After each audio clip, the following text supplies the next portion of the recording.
Magandang araw, Pilipinas. Ito po ang Iparas kay Paras. Ako po si Eli Saludar. Kasama natin si Sek Jing Paras. Sek Jing, magandang araw sa iyo. Magandang araw, Paring Eli. Magandang araw naman muli sa ating mga mahal na mga kababayan na lalo na po yung lumahok sa malawakang rally dito sa EDSA Monument at yung mga matapang at naninindigan ay lumahok muli dito sa rally ngayon sa Liwasan na sinamahan po ng Iglesia ni Cristo at marami pang mga nagmamatigas at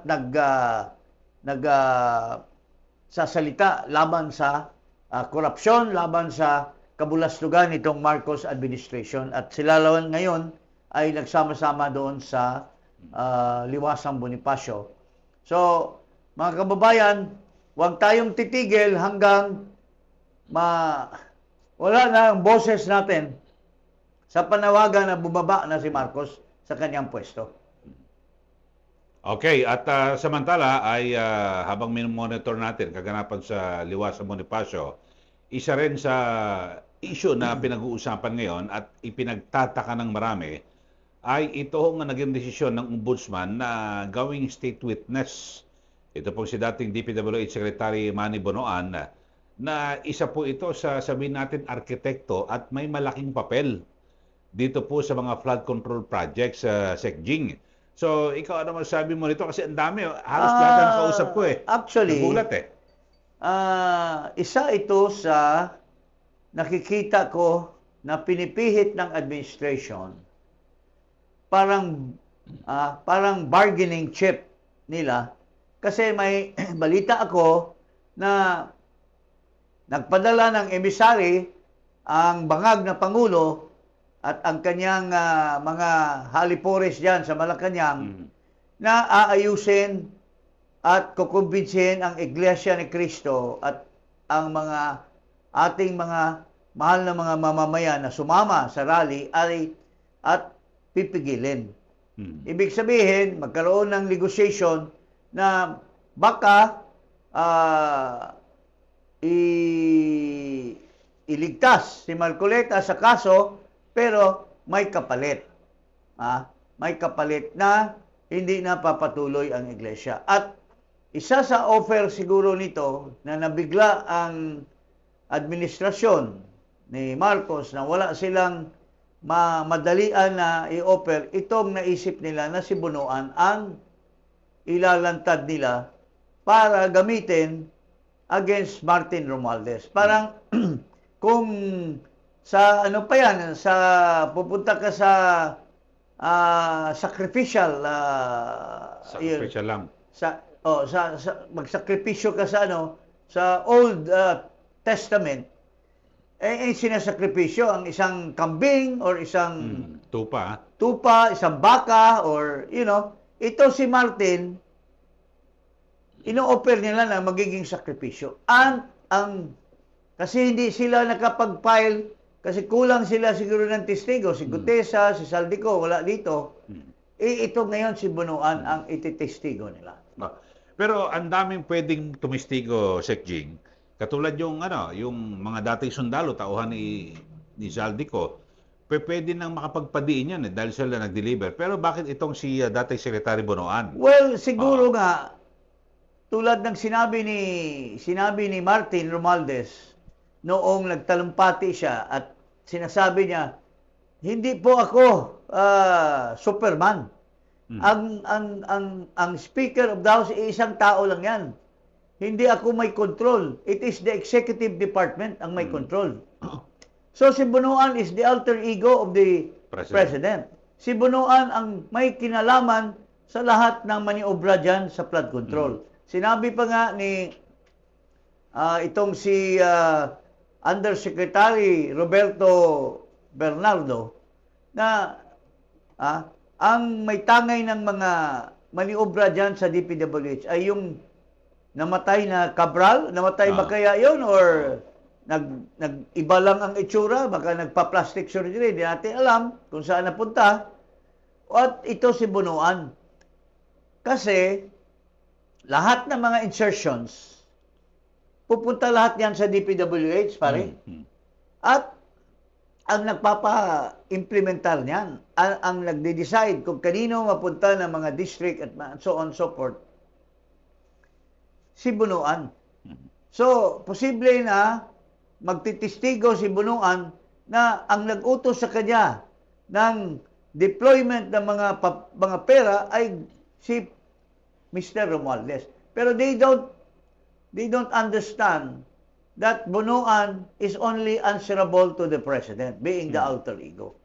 Kaya nililihis nila, pero mukhang nagmamadali sila, mukhang napapalso itong paggamit nila kay Bunuan na state witness, paring Eli. Kasi dito ang ako rin mismo nagtataka. Dapat kasi meron na silang nakuha na testigo, 'di ba? Si Yusek Bernardo at si Engineer Alcantara.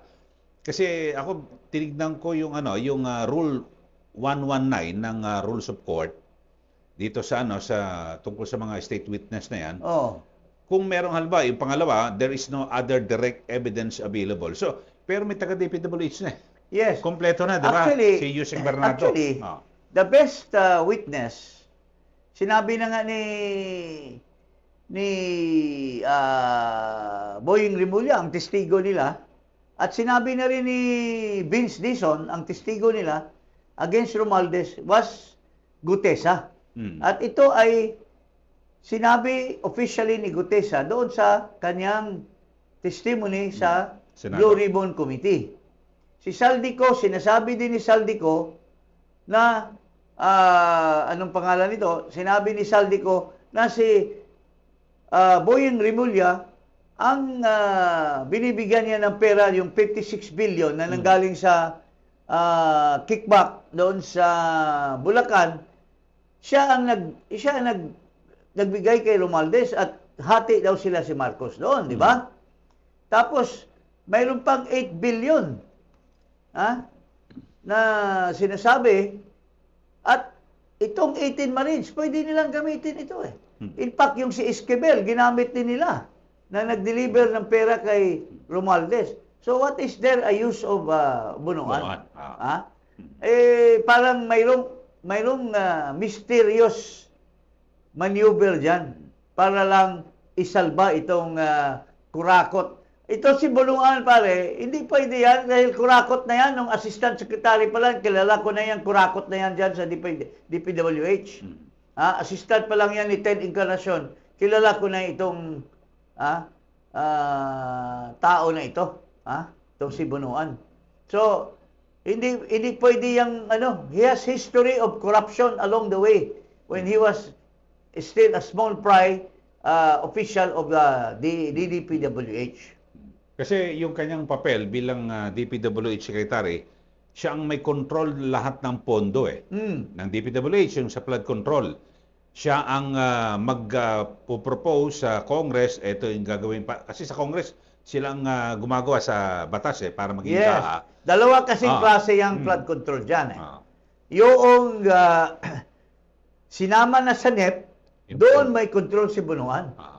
Kasi doon ang bargaining. Yung program, nakaprogram na. Doon sa ang NEP kasi, pinoprogram na yan prior to submission to Malacanang. Kasi yun ang isasabit ni Marcos after the SONA, magsasubmit siya sa Congress. Yung National Expenditure Program. Yung NEP. Pero bago yan makarating sa nilutong Macau na yan sa DPWH pa lang. Kung sino mga congressmen na nagpasok niyan, maliban pa yung insertion. Iba pa yun. Iba pa yun, doon yan niluluto sa BICAM. So, dalawang source of yung insertion, yun ang nagagalaw ni Bunuan. Kasi yung NEP, naka-earmark na yan. Kasi niluto na yung mga tinatawag lang allocables. Pero yung yun yung flexible. Yun yung doon si Bunuan ang kasi lump sum yan ipapasa sa yung insertion.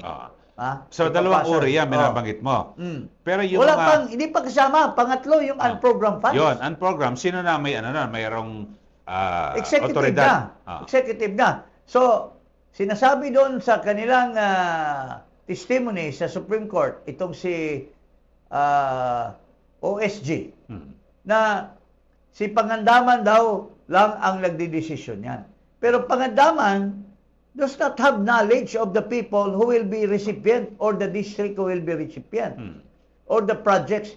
So si Bunuan pa rin ang may control. So there is a conduit between Bunuan and so Bunuan is the most guilty. He is guiltier than Martin Romualdez. So how can he be testifying against Martin Romualdez? Di ba? Kasi sabi ni Martin nga, it is the executive. Ang role lang ng Congress, ang role lang ng Speaker is up to the point of the insertion. At saka yung kamada sa Congress. Oo. So, yun pare. Pero kasi pag batas na yan, ang mag-i-implement ang executive yung DPWH mismo. Yes. Oo. And, Sila rin nagre-release ng pondo. Tama. Ito nga sinasabi ni Martin. Ipaano natin Tapiro, yung sinasabi ni Martin na it is the executive. The budget deliberation does not stop in the House. The Senate also conducts its own deliberations, reviews its own version, and plays its own role in shaping the final budget, and it is not a bystander. It is an active constitutional participant in this process. After that, the House and the Senate reconcile their versions in the bicameral conference committee. Only then is the final bill transmitted to the President for approval or veto. So let us be honest about what becomes law. The national budget is not the act of one person or one chamber. It is the product of a constitutional chain involving the executive, the House, and the Senate. This is something I want the public to understand. The budget process is collective, multi-layered, and shared. Accountability must apply to everyone involved, not selectively assigned after the fact, and certainly not when it becomes politically useful. If corruption were to occur in a magnitude made known to us over the past months, then it's clear that the real corruption does not happen at the level of the general legislative approval alone. It happens at the level of execution of the General Appropriations Act. It happens when projects are implemented. It happens where projects are actually implemented, where procurement is undertaken, where monetary disbursements are actually made. He has pointed to the executive as the one maneuvering. He has pointed to the executive as the one that is causing the corruption, causing the manipulation. Kasi they are the ones that do the procurement. Yung procurement is the bidding process, the transfer of funds, the payment. That is the procurement process. And sabi ni Martin Romualdez, yung pinsan ko ang namumuno dyan. Yung sidekick niya, si Bunuan. At saka si Pangandaman. Yun ang yung mayari dyan. Yun ang sinasabi ni Martin. So bakit ngayon gagawing state witness si Bunuan na siya yung number one na sidekick ni Marcos sa pangkukulimbat ng pera ng ating bayan. Yan. Ito, mayroong natin si sige. Attorney Jude Roy. Ito. Kilala mo ito. Kaibigan ko yan. Dati rin itong naging abogado sa impeachment ni Erap. Yes.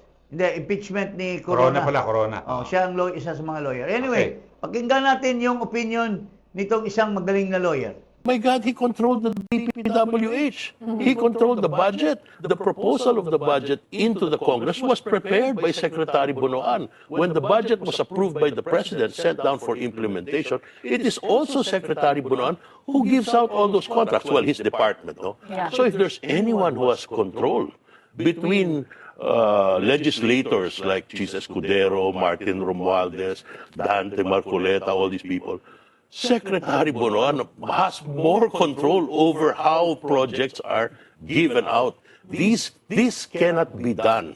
You mean hindi ka Taking- favor na dapat siya ang state witness? he's a central figure, Karen. He controls all the selection of the projects, the budget of the projects, the release of the money, the approval of the bids, the payment to the contractors, the winning contractors. These are all engineering projects under the DPWH. Now, if you're going to give him immunity, you're already eliminating mastermind. And that will force you to look for a so-called mastermind, assuming there is one. Yun, isa So, pares kayo from, ng pananaw, from a binabogado, private ah. person, also giving his opinion, na just like what we were saying here, Yes, sa sinasabi namin dito ni Eli, si Bunoan talaga ang Siyang he central he figure. cannot no? qualify as a state witness because he cannot be considered as the less as the least guilty. Ha?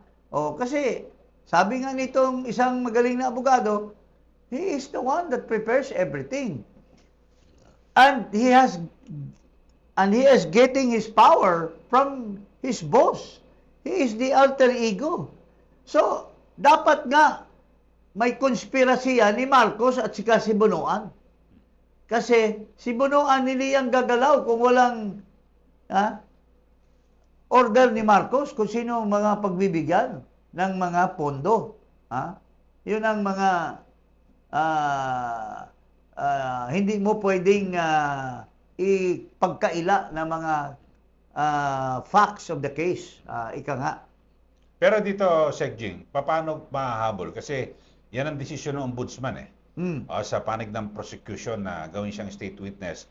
Kasi matindi rito, malilibre siya sa lahat ng anumang kaso eh. Well, I think during the trial, pwedeng i-discharge ng yan eh. If the defense will convince the Sandigan Bayan or the court for that matter that he cannot be a state witness. He will be discharged by the court to be and he will even be considered as one of the parties to the crime.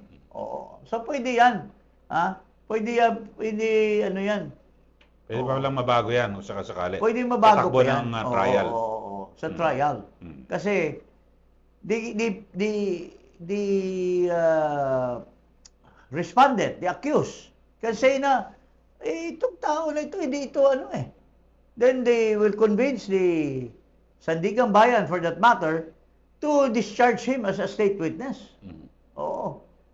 So talagang matindi ito. So malaking sablay rito ng ombudsman. Sablay at and I think ang maraming nagsasabi na the